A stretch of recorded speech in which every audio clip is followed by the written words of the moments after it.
3 2 1ថត 1 2 3ឈីមានអនណាឈីរស់នៅមុខញ៉ៅញ៉ៅអស់ទៅញាតិញោមអង្គុយបោះជើងពីមុខបងទៅយើងវិញត្រូវការទៅញោមដល់ក្រុមបន្តវិញចាំដាក់ឡំទៅវិញមកបង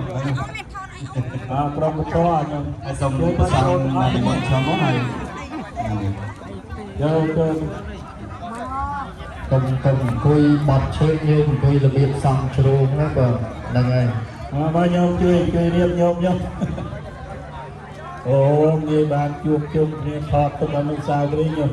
ខ្ញុំអង្គុយហ្នឹងអង្គុយហ្នឹងមកញោមអង្គុយហ្នឹងមកញោមអញ្ជើញមកឈរខាងបងពរួមចូលតិចបានថតអស់តែពរួមតិចណាពរួមខាត់ចូលគ្នាយកចូលកាមេរ៉ា I need help ខាត់តិចណាមុនខាត់ចូល ថតលោក អរេបាត់ទៅ ញោម